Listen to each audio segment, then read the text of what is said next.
வணக்கம். நான் உங்கள் எக்ஸாம் குரு காளி. 2026 டிஎன்பிஎஸ்சி குரூப் 1, குரூப் 2, குரூப் 4 கண்டிப்பா நோட்டிபிகேஷன் வரதான் போகுது. அந்த எக்ஸாம் ப்ரிப்பேர் பண்ணணும்னா என்னென்ன விஷயங்களை ஃபாலோ பண்ணணும், அதோட சேர்த்து எஸ்எஸ்சி, ரயில்வே, எஸ்ஐ, போலீஸ் மற்ற போட்டித் தேர்வுக்கும் எப்படி படிக்கணும் அப்படின்னு மிக முக்கியமான 4 ஸ்டெப்ஸா நம்ம இதை எக்ஸ்பிளைன் பண்ண போறோம். இந்த 4 ஸ்டெப்பை ஃபாலோ பண்ணா போதும், கண்டிப்பா எக்ஸாம் கிளியர் பண்ண முடியும்.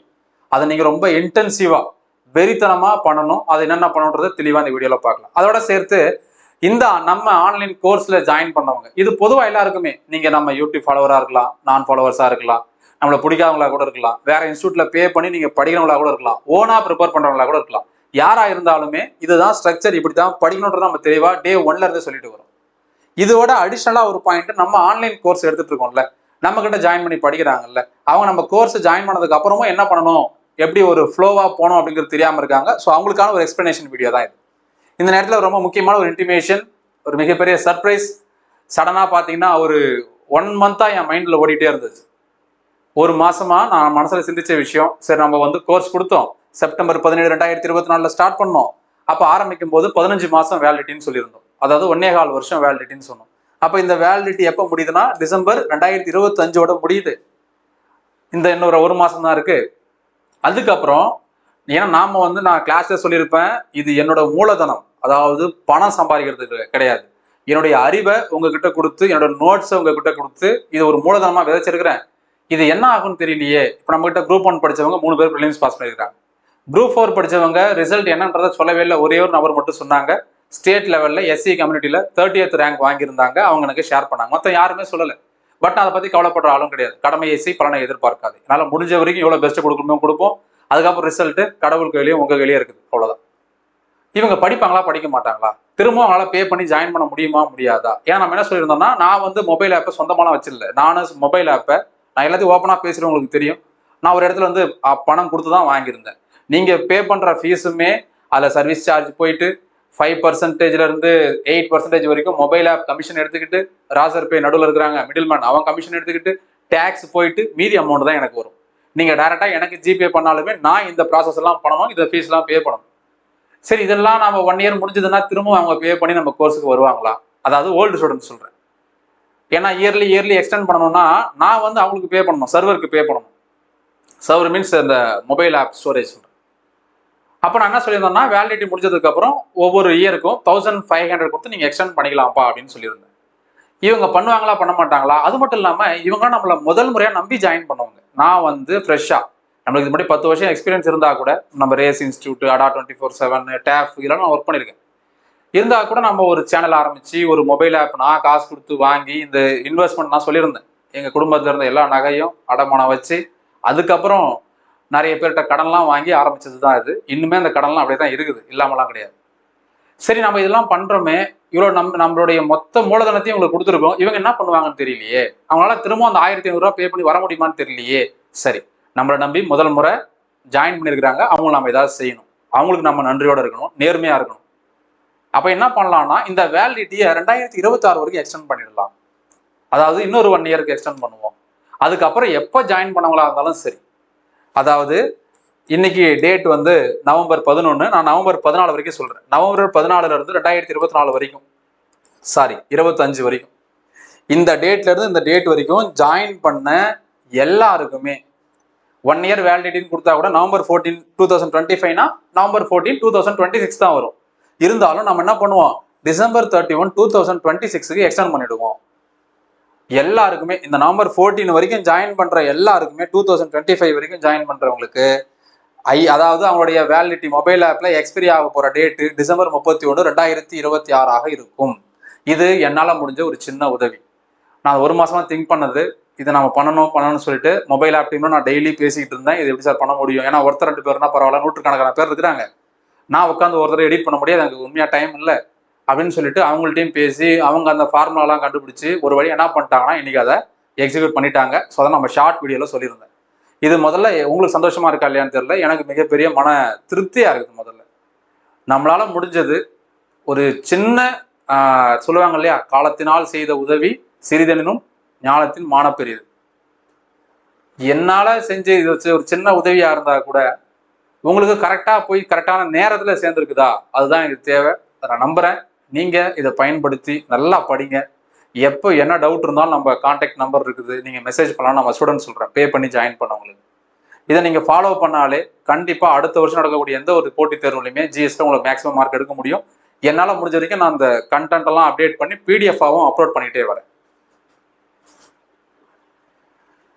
ஸோ இதுதான் நம்ம இதில் முக்கியமான விஷயம். இது இண்டிவிஜுவல் கோர்ஸுக்கும் பொருந்தும், ஃபுல் கோர்ஸுக்கு மட்டும் இல்லை, இண்டிவிஜுவல் சப்ஜெக்ட்டுக்கும் இது பொருந்தும், எல்லாருக்குமே இது பொருந்தும். ஓகேங்களா? இந்த கோர்ஸ் இதுக்கப்புறம் ஜாயின் பண்ணலாமா சார்னு கேட்டால் தாராளமாக ஜாயின் பண்ணலாம். ரெக்கார்டட் வீடியோ தான், அதனால நீங்கள் எப்போ வேணா ஜாயின் பண்ணலாம். இதுக்கப்புறம் நவம்பர் 15 இருந்து ஜாயின் பண்ணுறவங்களுக்கு 1 இயர் வேலிடிட்டி தான், 1 இயர் வேலிடிட்டி இருக்கும். ஃபீஸும் இன்க்ரீஸ் ஆகிடும். ஸோ அதுக்கு முன்னாடி தேவைப்படுறவங்க யூட்டிலைஸ் பண்ணிக்கோங்க. ஸோ இந்த 4 ஸ்டெப்ஸ் ரொம்ப ரொம்ப எளிமையானது. நீங்கள் எந்த போட்டித் தேர்வுக்கு தயாரானாலும், நான் டிஎன்பிசி ஒரு உதாரணமாக சொல்கிறேன். நீங்கள் குரூப் 4 படிக்கிறீங்கன்னா தமிழ் மட்டும் படிக்கலாம். குரூப் 2 படிக்கிறீங்கன்னா சில பேர் இங்கிலீஷ் மீடியம், அதாவது இங்கிலீஷ் லாங்குவேஜ் சூஸ் பண்ணி படிப்பாங்க. தமிழ் ஆர் இங்கிலீஷ், நீங்கள் ஏதாவது ஒரு விஷயத்த சூஸ் பண்ணிக்கலாம். சிலபஸை பிரிண்ட் பண்ணி கையில் வச்சுக்கிட்டு படிக்க ஆரம்பிங்க. சார் நான் எஸ்எஸ்சிக்கு படிக்கிறேன், தமிழே கிடையாது, இங்கிலீஷ் மட்டும்தான். நான் ரயில்வேக்கு படிக்கிறேன், இது கிடையவே கிடையாது, முடிஞ்சு போச்சு.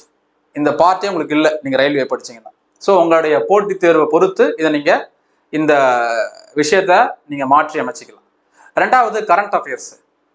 ஒரு போட்டித் தேர்வுக்கு தயாராகிறீங்கன்னா கரண்ட் அஃபேர்ஸ் ரொம்ப ரொம்ப முக்கியம். கண்டிப்பாக ஒரு வருஷத்துக்கு படிக்கணும். என்னென்ன படிக்கணும், கரண்ட் அஃபேர்ஸுக்கு என்னென்ன முக்கியமான சோர்ஸ்ன்றதே தனியாக ஒரு வீடியோ போட்டிருக்கோம், அந்த வீடியோவை பாருங்க. இதே எக்ஸாம் குரு காலி அப்படிங்கிற யூடியூப் சேனல் இருக்குது. அதுக்கப்புறம் நீங்க எஸ்எஸ்சி ரயில்வேக்கு படிச்சீங்கன்னா கண்டிப்பா ஸ்ட்ராட்டஜிக்கு ரொம்ப முக்கியம். எஸ்எஸ்சி ரயில்வேக்கு படிச்சீங்கன்னா இப்போ டிஎன்பிசிக்கு வேணாமான்லாம் கிடையாது. டிஎன்பிசியில் ஒரு கொஸ்டின் 2 கொஸ்டின் கேட்பான், எஸ்எஸ்சி ரயில்வே நிறைய கொஸ்டின்ஸ் கேட்பான். அதனால இதுக்கு நீங்க இம்பார்ட்டன்ஸ் கொடுத்து படிக்க வேண்டியிருக்குது கரண்ட் அஃபேர்ஸ். அடுத்ததாக மேக்ஸ் ரீசனிங். நீங்க இப்போ டிஎன்பிசியோ எஸ்எஸ்சியோ ரயில்வேவோ எந்த எக்ஸாம் படிச்சாலும் கூட உங்களுக்கு மேக்ஸ் ரீசனிங் இருக்குது. அப்போ நீங்க ஆல்டர்னேட்டிவ் டேஸ்ல, அதாவது இன்னைக்கு மேக்ஸ் படிக்கிறீங்களா, நாளைக்கு ரீசனிங் படிங்க, அப்புறம் மறுநாள் மேக்ஸ் படிங்க, ரீசனிங் படிங்க, மாற்றி மாற்றி படிங்க, ஆல்டர்னேட்டிவ் டேஸ். அதன் பிறகு ரொம்ப முக்கியமானது ஜிஎஸ், பொது அறிவு. இப்போ நம்ம ஆன்லைன் கிளாஸஸ் கொடுக்கறது நான் டே 1லேருந்து சொல்றது, எனக்கு என்ன தெரியும், நான் எது நடத்தினா உங்களுக்கு புரியும், நான் நடத்துறது எக்ஸாமுக்கு வரணும், இது 3 மட்டும்தான் லாஜிக் என்னை பொறுத்தவரையில். அதனால நான் ஜிஎஸ் மட்டும்தான் எடுக்கிறேன், வித்தவுட் பயாலஜி இந்த விஷயம் நம்ம எடுக்கிறது கிடையாது. இப்போ தான் நான் கரண்ட் அஃபேர்ஸ் ஸ்டார்ட் பண்ணியிருக்கேன், யூடியூப்ல ஷார்ட்ஸ் போட்டுட்டு வரேன். முடிஞ்ச வரைக்கும் இன்னும் அதை நம்ம விக்ரஸா, அதாவது ஒரு என்டையரா 1 மந்த்துக்கு ஒரு கரண்ட் அஃபேர்ஸ் வீடியோ மாதிரி போடுறதுக்கு நான் ட்ரை பண்ணுறேன். இப்போ நம்ம ஜிஎஸ் நம்ம பார்த்து, ஏன்னா ஜிஎஸ் ரொம்ப டிஃபிகல்ட், யாருமே யோசிக்கிறது, ஏன்னா கஷ்டமான விஷயம், இதுக்கு நம்ம நடத்தினா புரியுமா, அது எக்ஸாமுக்கு வருமா, நிறைய பிரச்சனைகள் இருக்குது. ஸோ அதுக்காக தான் நம்ம என்ன பண்றோம்னா இதை ஃபோக்கஸ்டா ஜிஎஸ் மட்டும் நம்ம கிளாஸஸ் எடுக்கிறோம். இந்த ஜிஎஸை பொறுத்த வரையில நீங்க ஒவ்வொரு நாளும் ஒவ்வொரு சப்ஜெக்ட், நீங்க ஓனா படிக்கிறவங்களும் சொல்றேன், ஒவ்வொரு நாள் நீங்க ஒரு சப்ஜெக்ட் எடுத்து படிக்கலாம். நம்ம கோர்ஸ்ல இருந்தீங்கன்னா நல்லா கவனிச்சுக்கோங்க. சார் ஸ்கூல் புக் படிக்கலாமா, ஆத்தர்ஸ் புக் படிக்கலாமா, ப்ரீவியஸ் இயர் கொஸ்டின்ஸ் பார்க்கலாமா, இதெல்லாம் உங்க விருப்பம். நான் இதெல்லாம் தலையே இட மாட்டேன். நான் என்ன உங்களுக்கு சொல்லுவேன்னா, நம்ம கோர்ஸ்ல இருக்கிறவங்களுக்கு மஸ்ட் வாட்ச்னு சொன்னால இதுதான். நம்ம கோர்ஸை கம்ப்ளீட் பண்ணுங்க. நானே கோர்ஸ்ல என்ன பண்ணியிருக்கேன்னா, ஒரு எக்ஸாம்பிள் கான்ஸ்டியூஷன் எடுத்துக்கிட்டீங்கன்னா, இந்தியன் கான்ஸ்டியூஷன்ல கிளாஸ் நம்பர் 1, 2, 3 அப் டு 35 வரைக்கும் இருக்குது. அந்த 35 வீடியோவை அதே ஆர்டர்ல நீங்க லைனா பாருங்க. நானே எப்படி படிச்சா உங்களுக்கு புரியும், எப்படி படிச்சோம்னா சிலபஸ் உங்களால ஈஸியா கவர் பண்ண முடியும், அண்டர்ஸ்டாண்ட் பண்ணிக்க முடியும். இதுதான் கான்செப்ட். அந்த அடிப்படையில நானே கிளாஸ் ரெடி பண்ணி வச்சிருக்கிறேன், ஆர்டர் படி. அந்த ஆர்டர் படி நீங்க வீடியோ பாருங்க போதும். வீடியோ பக்கத்துலேயே பிடிஎஃப் இருக்கும். நீங்க ஃபர்ஸ்ட் டைம் மட்டும் இன்டர்நெட்டை யூஸ் பண்ணி டவுன்லோட் பண்ணி வச்சுக்கிட்டு நெக்ஸ்டா நீங்க ஆஃப்லைன்லேயே பார்த்துக்கலாம். உங்களுடைய personal computer, laptop, tab, mobile, Android, அதே ஐஃபோன் எல்லாத்துலேயுமே பார்த்துக்க முடியும். மொபைல் ஆப்ல மட்டும், அதாவது ஆண்ட்ராய்டு ஐஃபோன்ல மட்டும் டவுன்லோட் பண்ணி வச்சுக்கிட்டு பார்க்கலாம். இதுல நான் பல வாட்டி சொல்றது, எழுதி, அதாவது நோட்ஸை எழுதி எழுதி எழுதி ப்ராக்டிஸ் பண்ணுங்க. நோட்ஸை எடுத்து பழகுங்க. சும்மா நீங்க புக்கு வச்சிருந்தாலும், நம்ம கோர்ஸ்ல ஜாயின் பண்ணாலோ இல்லை ஜாயின் பண்ணாம நீங்க ஓனா படிச்சாலுமே சும்மா புக்கை வச்சுக்கிட்டு பார்க்காதீங்க, அண்டர்லைன் பண்ணாதீங்க, கலர் கலராக கோடு போடாதீங்க. போடுங்க, தப்பு இல்லை, அதுக்கப்புறம் எழுதுங்க, அதுதான் ரொம்ப முக்கியம். ஏன்னா நோட்ஸு நீங்க ஸ்கூல்ல இருந்தே சொல்றதுதான், சில பேருக்கு போர் அடிக்கலாம். நீங்க ஒரு வாட்டி எழுதுறீங்கன்னு வச்சுக்கோங்களேன், எக்ஸாம் போனீங்கன்னா ஒரு ப்ரிலிம்ஸ் எக்ஸாம்ல, ஒரு சிங்கிள் ஸ்டேஜ் இருக்கக்கூடிய எக்ஸாம்ல 4 ஆப்ஷன் பார்க்கும்போது உங்களுக்கு தெரியும் நம்ம இதை எழுதிருக்கோம் அப்படின்னு சொல்லிட்டு. மெயின்ஸ் போறீங்க, குரூப் 1 குரூப் 2க்குலாம் அங்க உட்காந்து எழுதுறதுக்கு உங்களுக்கு ஒரு ரிட்டன் ப்ராக்டிஸாகவும் இருக்கும். என்ன எழுதுவீங்க, எழுதுறதுக்கு ப்ராக்டிஸ் ஆயிடுச்சு, என்ன எழுதுவோம், அந்த எழுதுறதுக்கான கண்டென்ட்டுக்கும் இந்த நோட்ஸ் உங்களுக்கு யூஸ்ஃபுல்லா இருக்கும். ஸோ கரண்ட் அஃபேர்ஸ் ஆகட்டும் அல்லது ஒரு சப்ஜெக்ட் ஆகட்டும், நோட்ஸ் எழுதி எடுங்க.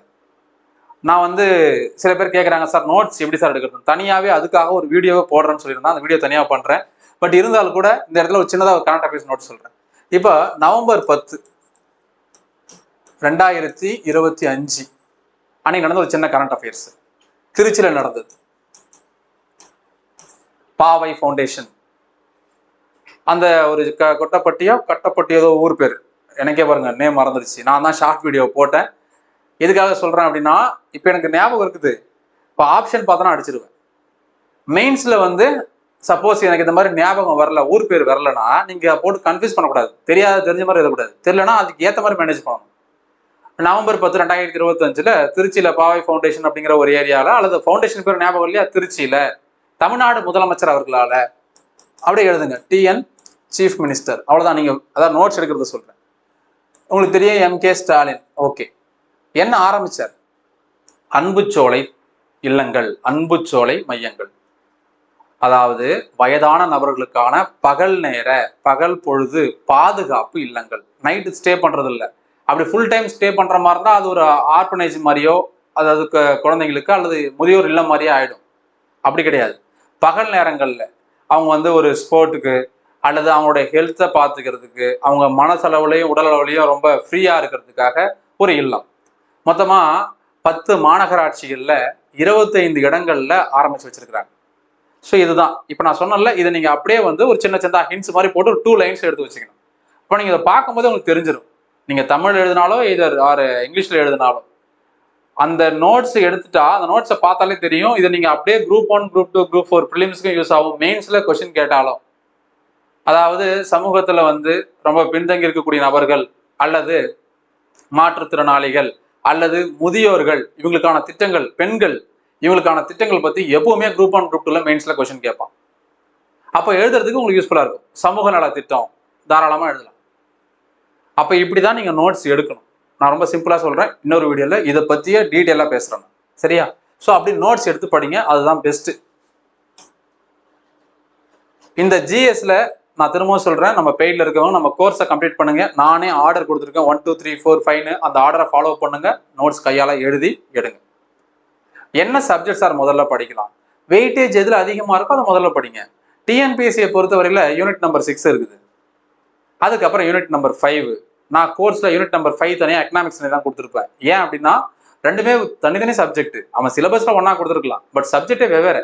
அப்போ நான் என்ன பண்றேன்னா தனியா என்ன பண்றேன், வெவ்வேறு கோர்ஸ்ல ஜாயின் பண்றவங்க எஸ்எஸ்சி ரயில்வேக்கு படிக்கிறவங்கலாம் எக்கனாமிக்ஸ் யூஸ் ஆகும்னு சொல்லிட்டு எக்கனாமிக்ஸ் தனியா ஒரு யூனிட்டா வச்சிருக்கிறேன். அப்ப யூனிட் நம்பர் 6 எக்கனாமிக்ஸ் படிங்க. அதுக்கப்புறம் இந்தியன் கான்ஸ்டியூஷன் படிங்க. அதுக்கப்புறம் இந்தியன் நேஷனல் மூவ்மெண்ட் படிங்க. அதுக்கப்புறம் ஹிஸ்டரி படிங்க. அதுக்கப்புறம் ஜியாகிரபி படிங்க. அதுக்கப்புறம் சயின்ஸ் சப்ஜெக்ட் போங்க. Physics, chemistry, biology. இந்த ஆர்டர்ல படிக்கலாம். நான் சொல்றது டிஎன்பிஎஸ்சி குரூப் 1, குரூப் 2, குரூப் 4 மனசு வச்சு சொல்றேன். இதுவே நீங்க எஸ்எஸ்சி ரயில்வேக்கு படிச்சீங்கன்னா கிட்டத்தட்ட எல்லாத்துக்கும் ஈக்குவல் ப்ரிஃபரன்ஸ் தான் கொடுத்துருப்பான். எல்லா சப்ஜெக்ட்டுக்கும் 2 கேள்வி கேட்பான். அப்போ உங்களுக்கு எது நீங்க நல்லா வருதோ அதை படிக்காதீங்க. எதுல நீங்க எதுவுமே படிச்சதே இல்லையோ, எது நீங்க டஃபா ஃபீல் பண்றீங்களோ அதை முதல்ல படிங்க. எஸ்எஸ்சி ரயில்வே படிக்கிறவங்க, ஏன்னா எல்லாத்துக்கும் ஒரு காமனான ப்ரியாரிட்டி தான் கொடுத்துருப்பான். ஸோ இதுதான்.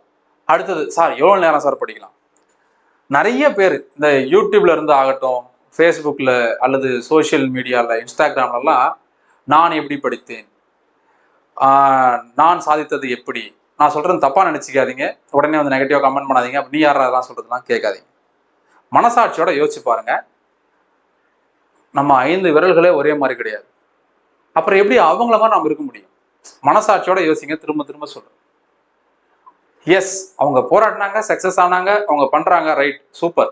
அவங்கள பார்த்து நாம இன்ஸ்பயர் ஆகிறோம், தெரிஞ்சுக்கிறோம், தப்பு கிடையாது. பட் அதே மாதிரி நம்மளால பண்ண முடியுமா? அதே போல இது வந்து பாஸ் பண்ண கேட்டகரி. சில பேர் வந்து நான் எப்படி நோட்ஸ் எடுக்கிறேன், நான் எப்படி இந்த நேரத்துல தான் படிக்கணும், இவ்வளவு நேரம் தான் படிக்கணும்லாம் சொல்றாங்க. நெஞ்சில கை வச்சு நேர்மையா யோசிச்சு பதில் சொல்லுங்க. யாராவது கரெக்டா ஃபாலோ பண்ண முடியுமா? அதாவது ஒருத்தவங்க சொல்றத. ஏன்னா அவங்களுடைய வாழ்க்கை முறை வேற மாதிரி இருக்கும். ஒருத்தவங்க பணக்கார குடும்பத்துல பிறந்திருக்கலாம், ஒருத்தவங்க மிடில் கிளாஸா இருக்கலாம், ஒருத்தவங்க மிக ஏழ்மையான குடும்பத்துல இருக்கலாம். ஒருத்தருக்கு எந்த வேலையுமே வீட்டில் ஃபுல் டைமா படிக்க சொல்லலாம். ஒருத்தருக்கு எல்லா வேலையுமே இருந்து அதுக்கப்புறம் படிச்சு எக்ஸாம் பாஸ் பண்ணிருக்க முடியும். ஒருத்தவங்க எல்லாம் மேரேஜ் ஆகி 34 வயசுல அவங்களுக்கு 2 குழந்தைங்க இருக்குது. அந்த அம்மா குரூப் 1 பாஸ் பண்ணி டிஎஸ்பியா இருக்கிறாங்க. அப்ப ஒவ்வொருத்தருடைய வாழ்க்கையும் ஒவ்வொரு மாதிரி இருக்கும். அதனால இந்த பழமொழி சொல்ற மாதிரி புளியை பார்த்து பூனை கோடு போட்டுச்சு. ஆனால் நான் வந்து உங்களுக்கு புளியினோ பூனையினோ டிகிரேட் பண்ணல, ரியாலிட்டியை புரிஞ்சுக்க சொல்றேன். எல்லாருமே இப்படி படிக்கணும், இந்த நேரத்துல தான் படிக்கணும், இவ்வளவு நேரம் படிக்கணும், ஒரு நாளைக்கு 28 மணி நேரம் படிக்கணும், 24 மணி நேரம் படிக்கணும். 1 மணி நேரம் படித்தால் கூட அது உங்களுடைய சின்சியராக உங்களுடைய எஃபர்ட் போட்டிருக்கணும். அதாவது அந்த 1 மணி நேரம் படித்தது எப்படின்னா எப்போ கேட்டாலும் ஆன்சர் பண்ணணும். அப்படியே அந்த சொல்லுவாங்களே பசுமரத்து ஆணி போல அந்த மாதிரி மனசுல பதிஞ்சிருக்கணும். அதுக்கு நீங்க பிராக்டிஸ் ஆகி அப்படி படிச்சாதான் அது சரியா இருக்கும். ஒருத்தவங்க சொல்றாங்க, ஒருத்தவங்க பண்ணிட்டாங்கன்னே நம்ம பண்ண முடியாது, அதை நம்ம அப்படியே ஃபாலோ பண்ணவும் முடியாது. திரும்ப திரும்ப சொல்றது எல்லா லைஃப்பும் ஒரு மாதிரி கிடையாது, ஒரே மாதிரி கிடையாது. மினிமமா ஒரு எக்ஸாம் நீங்க படிக்கிறீங்கன்னா இவ்வளவு நேரம் படிக்கலாம் சார். 4 to 8 hours படிக்கணும் மினிமமா. எடுத்த உடனே சத்தியமா சாத்தியம் இல்லை, ஆனால் பிராக்டிஸ்ல அனைத்தும் சாத்தியமே. இவ்வளவுதான் விஷயம். எடுத்த உடனே ஒரு நாள் உங்களால் 4 மணி நேரம் படிக்க 8 மணி நேரம் படிக்க முடியுமான்னு கேட்டா கண்டிப்பா முடியாது. தூக்கம் வரும். எப்ப புக் எடுத்தாலும் தூக்கம் வரும். காலையில புக் எடுத்தாலும், மதியானம் எடுத்தாலும், ஈவினிங், நைட்டு எப்ப எடுத்தாலும் தூக்கம் வரும். அப்ப நீங்க முதல்ல அதுக்கு யூஸ் ஆகணும். அதை நீங்க பிராக்டிஸ் பண்ணணும். டெய்லி உட்காந்து என்ன பண்ணணும்னா ஏதாவது ஒண்ணு நம்ம படிக்க போறோம், படிக்கணும்னு முடிவு பண்ணிட்டோம்னா அதுக்கான வேலையெல்லாம் செய்ய ஆரம்பிக்கணும். ஒரு நாள் சிலபஸ் எடுத்து பிரிண்ட் பண்ணி வைக்கிறது, சிலபஸ்ல இருக்கிற விஷயத்தெல்லாம் முதல்ல படிச்சு புரிஞ்சுக்கிறது. அதுக்கு பிறகு முடிஞ்சதுன்னா உங்களால டைம் இருந்ததுன்னா அந்த சிலபஸையே நீங்க கையால எழுதுறது, தமிழ்லயும் இங்கிலீஷ்லயும் நீங்க என்ன லாங்குவேஜ்ல படிக்கிறீங்களோ அது எழுதுறது. அப்படி எழுதி வச்சு அதன் பிறகு அதுக்கு தேவையான புக்ஸ், நோட்ஸ் இதெல்லாம் கலெக்ட் பண்ணி வைக்கிறது. அதன் பிறகு அதை ப்ராப்பரா அதை எக்ஸிக்யூட் பண்ண ஆரம்பிக்கிறது. ஒவ்வொன்றா படிக்க ஆரம்பிக்கிறது, ஒவ்வொரு சிலபஸ்ல ஒவ்வொரு பாயிண்டா எடுத்து அப்படி நீங்க படிக்கணும். மினிமமா 4 hours to 8 hours படிக்கணும். அது உங்க கையில தான் இருக்குது. இயர்லி மார்னிங் தான் படிக்கணும், மதியானத்துல படிக்கணும், ஈவினிங் தான் படிக்கணும், நைட்டு 12 மணிக்கு மேலதான் படிக்கணும்லாம் எதுவும் கிடையாது. உங்களுக்கு எப்ப டைம் கிடைக்குதோ, நீங்க எப்போ ஃபுல்லா மைண்ட் எல்லாம் ஃப்ரீயா வச்சுக்கிட்டு நான் வெறித்தனமா படிக்க போறேன்னு உட்காரணும் உங்களுக்கு எப்ப தோணுதோ நீங்க தாராளமா படிக்கலாம். காலையில 4 மணிக்கு எழுந்திருக்கீங்களா, சந்தோஷம். இல்ல நைட் நான் 12 மணிக்கு மேலதான் படிக்க ஆரம்பிப்பேன், இல்ல நைட்டு ஒரு 8 மணிக்கு நான் டின்னர்லாம் சாப்பாடெல்லாம் சாப்பிட்டுட்டு படிக்க ஆரம்பிப்பேன், 8 to 12 மணி வரைக்கும் ஒரு 4 மணி நேரம் ஃப்ரெஷ்ஷா இருப்பேன் சார், நான் தாராளமா படிக்கலாம். மதியானத்துல பெரும்பான்மையான மக்களுக்கு கண்டிப்பா தூக்கம் வரும், டயர்டா இருக்கும். ஏன்னா சூரியன்லாம் இருக்கிறதுனால, வெப்பம் நம்மளுக்கு அதிகமா இருக்கிறதுனால எந்த ஒரு காரியத்தையும் நம்மளால செய்ய முடியாது, கொஞ்சம் உடம்பு அதுக்கு ஒத்துழைக்காது. இல்ல நான் மதியானத்துல தான் படிப்பேன்னா சந்தோஷம். இயர்லி மார்னிங் நிறைய பேர் படிப்பாங்க, ஈவினிங் நிறைய பேர் படிப்பாங்க, மிட் நைட் நிறைய பேர் படிப்பாங்க. ஸோ அது உங்க கையில தான் இருக்குது. நீங்க தான் முடிவு பண்ணணும். நான் சொல்றதோ யார் சொல்றதையுமே கேட்காதீங்க, நீங்க முடிவு பண்ணுங்க அந்த டைம். ஆனா உட்காந்து படிக்கிறது வெறித்தனமா இருக்கணும், அதை மட்டும் மைண்ட்ல வச்சுக்கோங்க. ஸோ ஒரு நாளைக்கு அட்லீஸ்ட் இவ்வளவு விஷயங்களாவது நீங்க வச்சிருக்கணும், டைம் ஸ்பெண்ட் பண்ணணும். டெய்லி ஒரு 8 hours படிங்க. அதன் பிறகு உங்களுடைய ஃபுல் எஃபர்ட் போடுங்க. சும்மா ஏனோதானெல்லாம் படிக்காதீங்க. நான் சொல்றேன் தப்பா நினைச்சுக்காதீங்க. நான் வெறித்தனமா படிக்க போறேன், எக்ஸாம் பாஸ் பண்ணணும்னு நினைக்கிறவங்க மட்டும் இதை கண்டினியூ பண்ணலாம். இல்லை சார் என்னால் முடியலன்னா தாராளமா உங்களுடைய மைண்டுக்கு என்ன தோணுதோ, உங்க வீட்டுல மேரிடா இருந்தா வீட்டுல ஹஸ்பண்ட் அண்ட் ஒய்ஃப் டிஸ்கஸ் பண்ணுங்க, அப்பா அம்மாட்ட பேசுங்க, உங்க ஃப்ரெண்ட்ஸு கிட்ட பேசுங்க, மனசை விட்டு பேசுங்க. உங்களுக்கு என்ன தோணுதோ நீங்க தாராளமா முடிவெடுக்கலாம். நீங்க பிரைவேட் ஜாப் போறது, அல்லது ஏதாவது பிசினஸ் பண்றது, ஏதாவது ஆண்டர்பிரனர் ஆகிறது, விவசாயம் பண்றது, எவ்வளவு விஷயம் இருக்குது, அதை நீங்க முடிவு பண்ணிக்கோங்க. நான் படிக்கிறவங்களுக்கு வெறித்தனமா எஃபர்ட் போடுறவங்க தான் சொல்ல வரேன். சில பேர் உடனே இவர் மண்டையை கழுவுறாரு, மைண்ட் வாஷ் பண்றாரு. அந்த வேலையை நான் என்னைக்கே செஞ்சது கிடையாது. நம்ம கோர்ஸ்லயே விருப்பம் இருந்தா ஜாயின் பண்ணுங்க, விருப்பம் இல்லைன்னா ஜாயின் பண்ணாதீங்கன்னு சொல்றேன். தமிழ்நாட்டிலே யாரும் சொல்லவே மாட்டாங்க, நான் ஒரு ஆள் தான் சொல்றோம். அதனாலதான் இல்லையான்னு தெரியல, நம்ம யாரும் ஜாயின் பண்றதே இல்லை. அதை பத்தி நம்மளுக்கு கவலையும் கிடையாது. ஜாயின் பண்ற 10 பேருக்கு நேர்மையாகவும் உண்மையாகவும் இருக்கணும், அவ்வளவுதான். ஸோ எஃபர்ட் போடுங்க, இன்ட்ரெஸ்டோட படிங்க. இன்ட்ரெஸ்ட்லாம் படிச்சீங்கன்னா வேஸ்ட். ஏன்னா நீங்க 2 வாரம் படிச்சிருப்பீங்க, அப்புறம் ஒரு கொஸ்டின் கேட்டாலே ஆன்சர் தெரியாது. என்னன்னா என்னமோ படிச்சேன் சார், மைண்ட்ல ஒண்ணுமே இல்லை சார், வேஸ்ட். படிக்கும்போது மறந்துடுது சார், என்ன சார் பண்ணலாம்? மறதி மனிதனுடைய இயல்பு. ஒரு படத்துல சொல்லுவாங்களே தேசிய வியாதின்னு, தேசிய வியாதியா இல்லையான்னு தெரியாது, மனிதனுடைய இயல்புன்றது எனக்கு தெரியும்.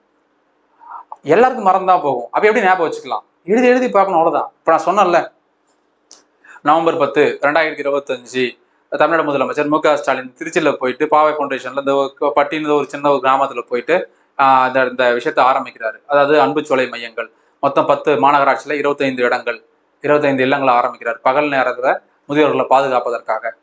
இது திரும்ப திரும்ப நம்ம சொல்லிட்டே இருக்கணும், திரும்ப திரும்ப. அதாவது அந்த எழுதி பார்க்கணும்ல, அதை எடுத்து நம்ம பார்த்துக்கிட்டே இருக்கணும். ஈஸியா மைண்ட்ல நிற்கும், ஒன்றும் பெரிய விஷயமே கிடையாது.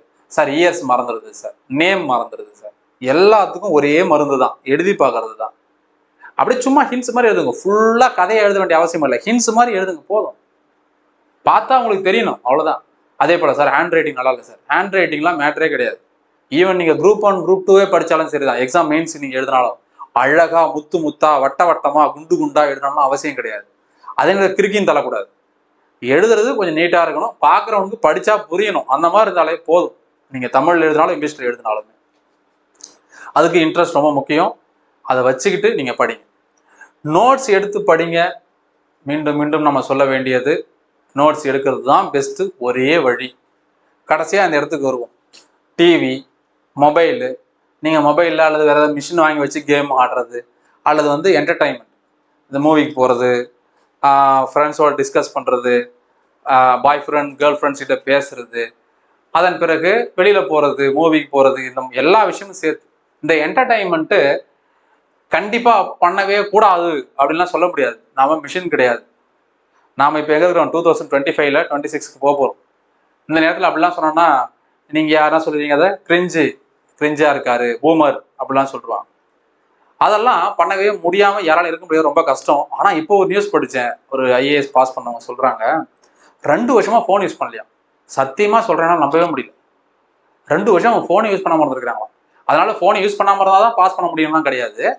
இது ஒரு பெரிய விஷயமா இருக்குல்ல. யோசிச்சு பாருங்களேன். நேற்று கூட ஒரு ஸ்டூடெண்ட் சொன்னேன், ஒரு 24 ஹவர்ஸ்ப்பா, 24 ஹவர்ஸ் நீங்க ட்ரை பண்ணி பாருங்க. மொபைல் எடுக்கணும். உங்களுக்கு படிப்பு சம்பந்தமா நீங்க நம்ம கோர்ஸ்ல இருந்தீங்கன்னா வீடியோ பார்க்கறதுக்கு, இல்ல நீங்க ஓனா படிக்கிறீங்க, வேற இன்ஸ்டியூட்ல படிக்கிறீங்கன்னா அந்த நோட்ஸ் சம்பந்தமானது, இல்ல நீங்க கூகுள் சர்ச் பண்ணி படிக்கிறது, இதுக்கு மட்டும்தான் நீங்க போனை யூஸ் பண்ணணும். கால்ஸ் வந்ததுன்னா எடுத்து பேசுறது வைக்கிறது. அந்த கால்ஸ் கூட சரி மணிக்கணக்கில் பேசாதீங்க, டைம் வேஸ்ட் பண்ணாதீங்க. நம்ம அதான் சொல்ல வரோம். இந்த மாதிரி சோசியல் மீடியால உட்காந்து டைம் வேஸ்ட் பண்ணாதீங்க. இப்படி ஒரு 24 ஹவர்ஸ் இருந்து பாருங்களேன், மைண்ட் அப்படியே ஃப்ரீயா இருக்கும், ஃப்ரெஷ்ஷா இருக்கும். ஏன்னா ஒரு நாளைக்கு நம்மளுக்கு 48 மணி நேரம் இருக்க மாதிரி இருக்கும். ஏன்னா எல்லாரும் ஸ்வைப் பண்ணிட்டு இருக்கோம், இன்க்ளூடிங் மீ. பட் நான் அதை ப்ரொஃபஷனாக பண்றதுனால வழியில நான் பார்த்தா ஆகணும்.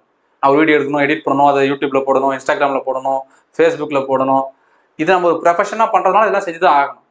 ஏன்னா நான் பெய்டு கோர்ஸ்ல ஃபர்ஸ்ட் வீடியோல சொல்லியிருப்பேன், நம்ம இவ்வளோ எஃபர்ட் போடுறோம், இது யாருக்கும் போய் ரீச் ஆகல.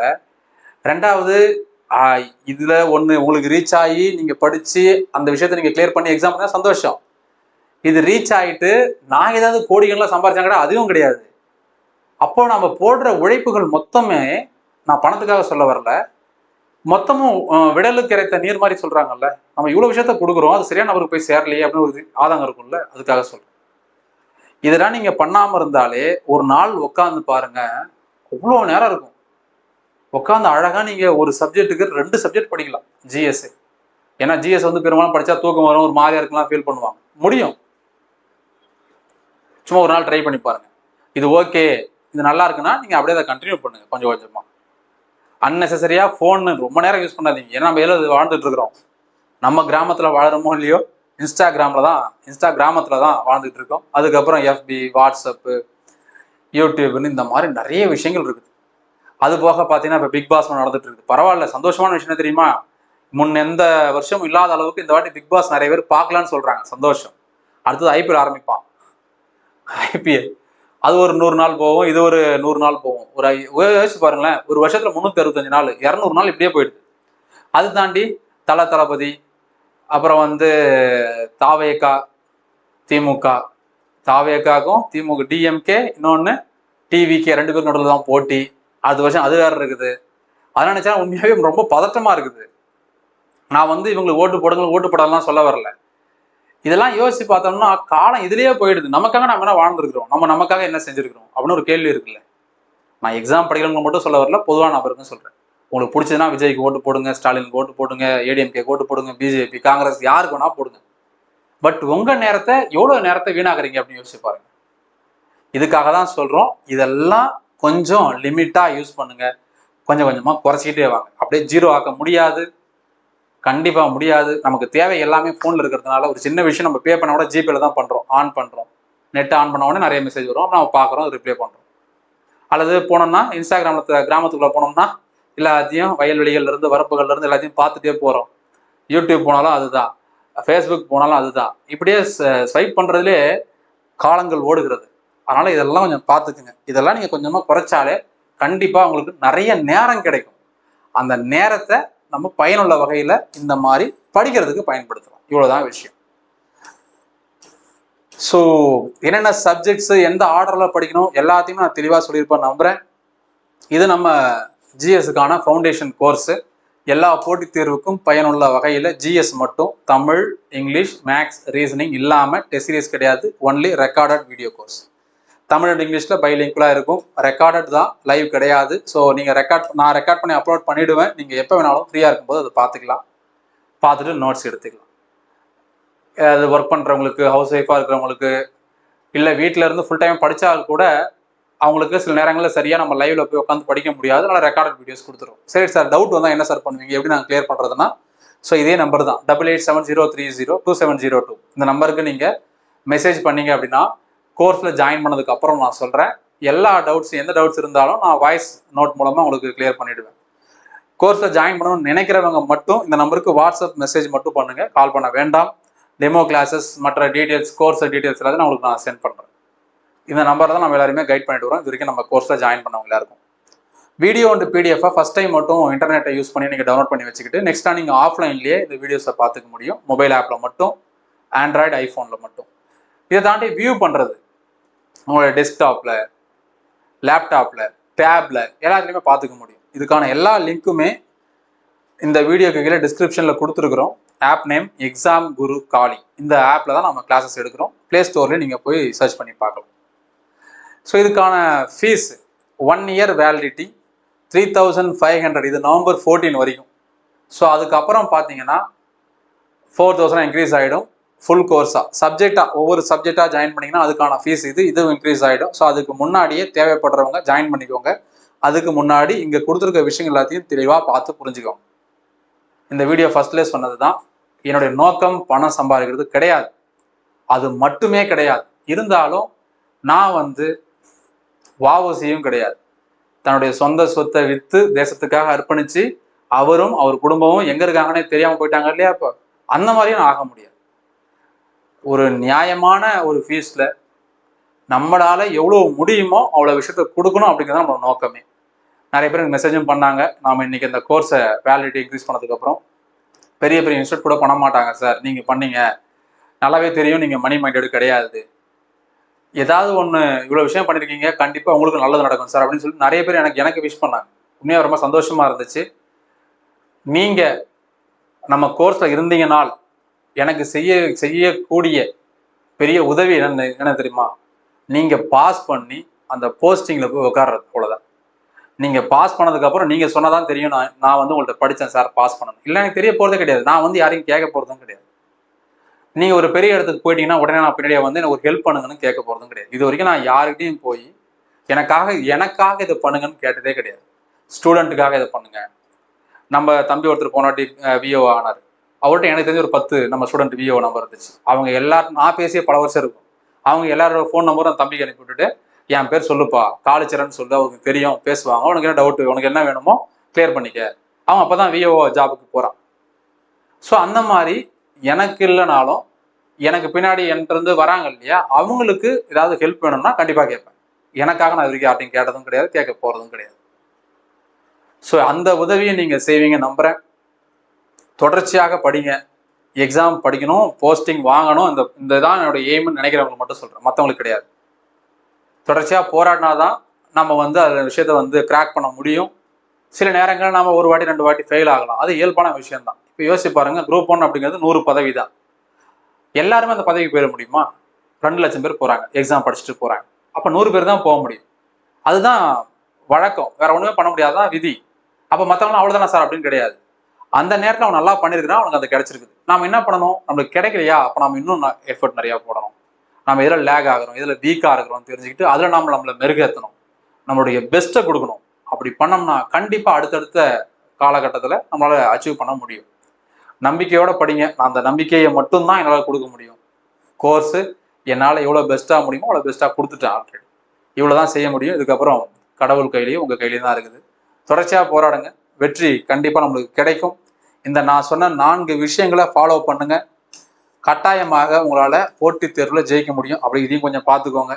தப்பாக இருந்ததுன்னா மன்னிச்சிருங்க, இல்லை தப்பாக ஏதாவது சொல்லியிருந்தேன்னா. இதை ஃபாலோ பண்ணுங்க, கண்டிப்பாக உங்களால் அச்சீவ் பண்ண முடியும். நிறைய டைம் ஸ்பெண்ட் பண்ணுங்க படிக்கிறதுக்காக. All the very best. Thank you.